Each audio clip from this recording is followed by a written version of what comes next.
Alors bonjour les amis, bonjour tout le monde. Aïe aïe, voilà, voilà, voilà, voilà. Bon, les amis, on va y aller pas trop gadru comme on dirait par ici. J'espère que vous m'entendez bien, parce qu'en fait j'ai mis mon micro dans mon cache-nez. Ouais, en fait ça fait quasiment 2 ans que je n'ai pas fait de moto. Et en fait ma santé ne me le permettait pas. Et nous voici partis sur le plateau Picard.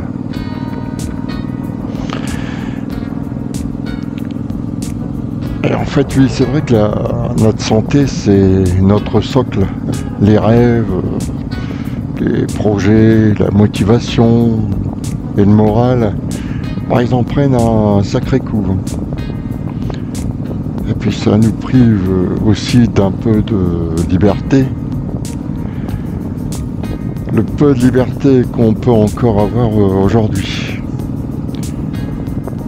Une chose est sûre, ça limite nos capacités. Bon bref, on repart tranquillement. On va essayer de prendre soin de nous pour vivre nos désirs, ou tout au moins une partie de nos désirs. Bon, tout ça fallait que je vous dise. Et pendant ce petit tour dans le paysage Picard, je vais vous exprimer ma vision du pourquoi de la mauvaise santé de Harley Davidson. Effectivement, la santé économique d'Harley est très très très inquiétante.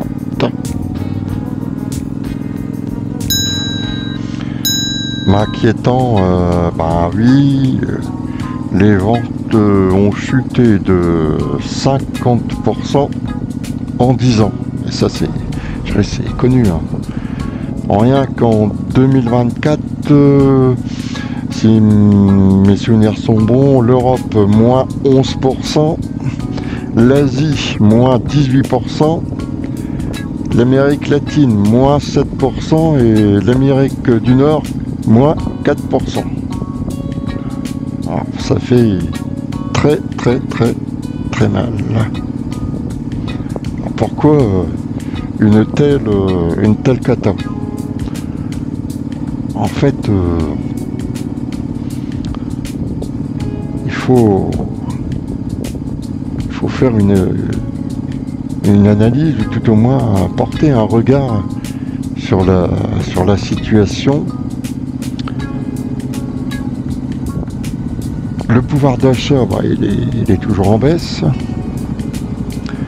Regardez Stellantis, Peugeot, Citroën, Opel et compagnie.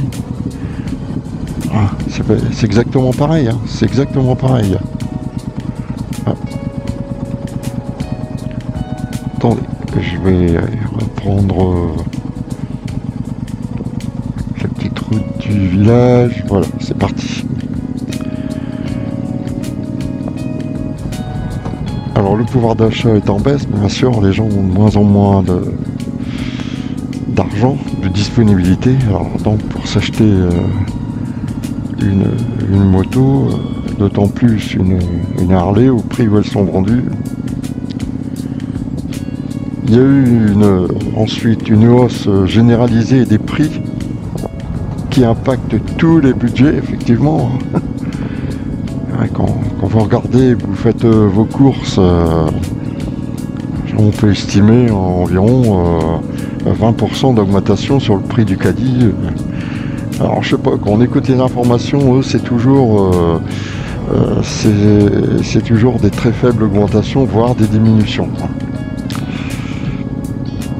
Ensuite, il y a la moto qui devient moins prioritaire face aux dépenses essentielles. C'est sûr que les jeunes couples, ils ont déjà à peine le moyen de vivre ou de survivre pour y arriver. Alors en plus acheter une moto, Ah oui, il y a, pour moi, c'est pour moi, ça, l'incertitude économique également. Comment voulez-vous que des acheteurs potentiels s'endettent sur un avenir aussi sombre?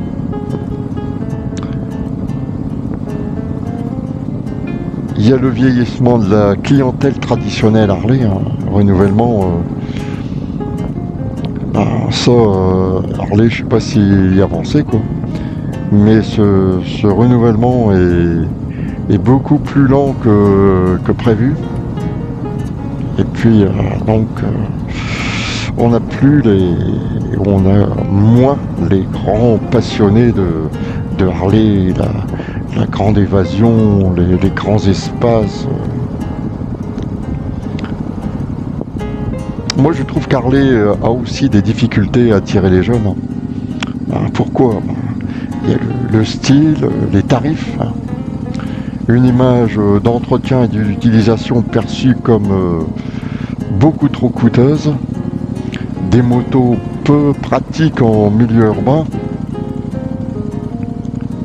une approche commerciale peu amicale mais trop incisive à mon goût. Je suis déjà entré bien sûr dans des concessions Harley parce que j'aime bien Harley. Ce qu'on voit, c'est d'essayer absolument de vous vendre une moto.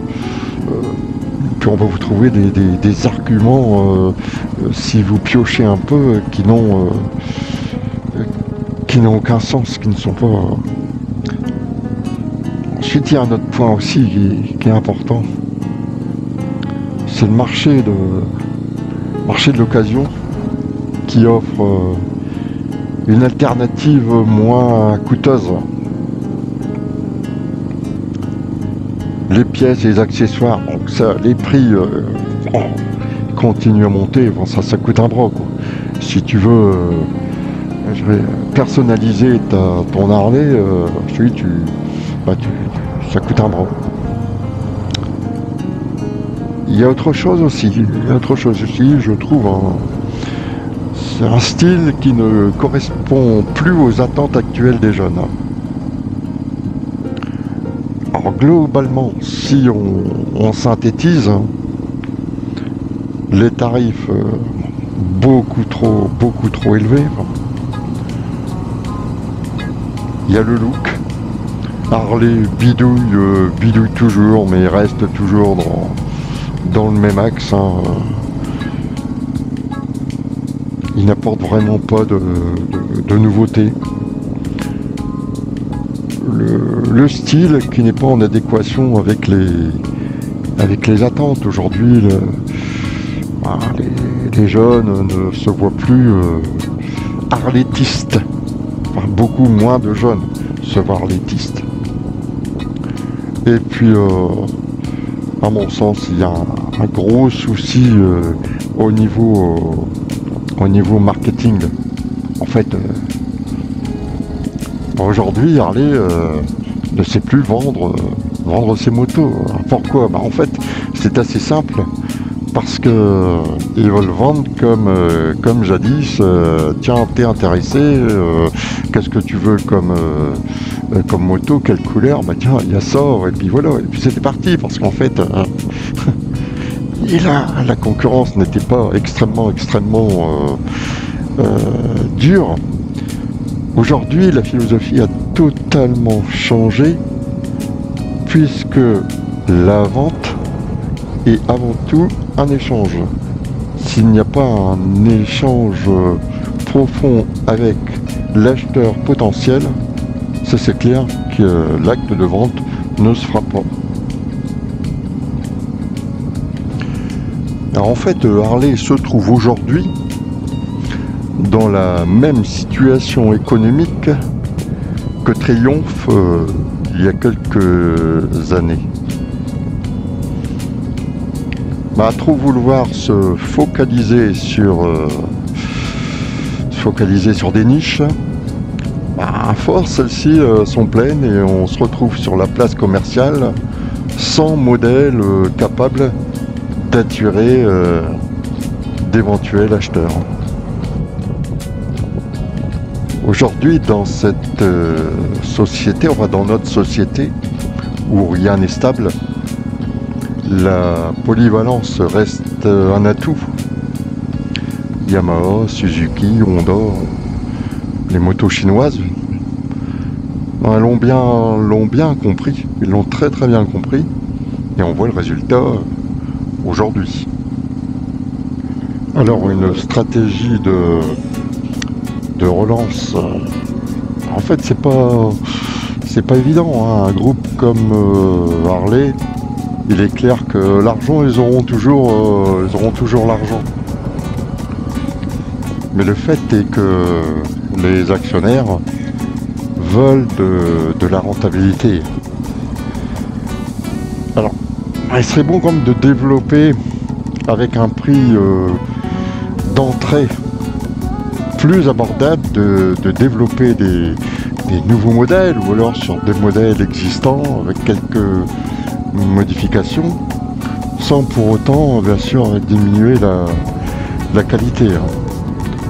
Parce que souvent on le voit sur certains produits, oui, avant les chromes étaient sur une base tôle, et ensuite le prix diminue un peu légèrement, mais en fait c'est sur une base plastique. Avant il y avait des vis et écrous, ensuite ça s'est dérivé. Alors développer une petite gamme de motos avec un prix d'entrée serait plus abordable.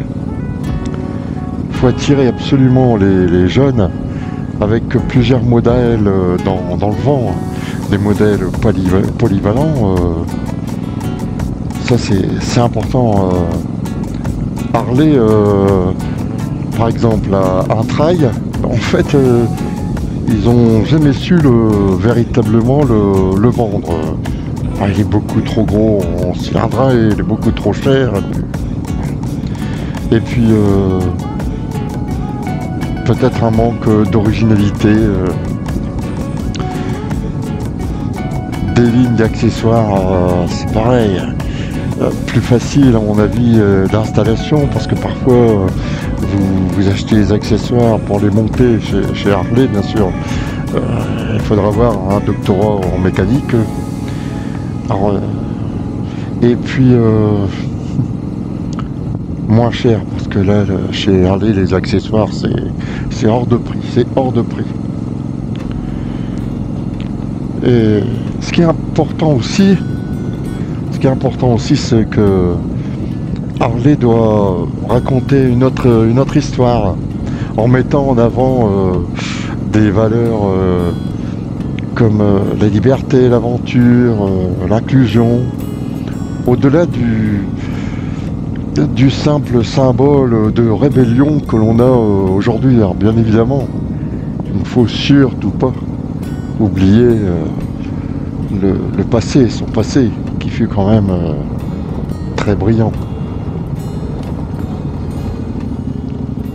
Je pense aussi qu'il faudrait développer une nouvelle communauté pour toucher une nouvelle audience basée sur le road trip, les bivouacs moto, le partage de savoir-faire. Et autre chose aussi à laquelle j'ai pensé, d'auditer les concessionnaires et proposer des nouveaux financements afin qu'ils aient plus de facilité de garnir leur showroom. Il serait bon quand même d'avoir des showrooms avec des modèles pas toujours emblématiques, il en faut quelques-uns, mais toute une gamme. Bon, d'autre part, il faut voir aussi rechercher des gains d'efficacité dans la production, hein. Et puis les chaînes d'approvisionnement pour proposer des prix plus compétitifs. Et puis développer des stratégies de distribution spécifiques pour chaque pays, quoi. Alors une entreprise, c'est sûr, c'est une affaire de produits, hein. Si vous n'avez pas de produits à proposer, hein. Mais avant tout, c'est une histoire d'homme, hein. Dans la relation vendeur-acheteur, les deux parties doivent y trouver leur compte, hein. Alors c'est vrai que très souvent dans les entreprises, on ne voit que le côté chiffre, le côté marge, enfin. Alors j'espère que la délocalisation de Harley ne va pas s'étendre. Parce que ça, c'est sûr que pour la main-d'œuvre, c'est un autre souci, hein. Parce que bien souvent, on délocalise pour des prix de revient inférieurs, mais derrière, on ne parle pas de l'enjeu économique pour les actionnaires. Alors j'espère que cette petite réflexion va vous intéresser. Que ce soit Harley ou un pot de yaourt, c'est clair qu'il faut faire de la marge, mais ce n'est pas seulement une réduction des coûts de production, mais c'est aussi une démarche marketing et une adaptation du produit au marché. Ça, c'est très très important. Alors les amis, à bientôt. Bonne santé. Bye bye et bonne route.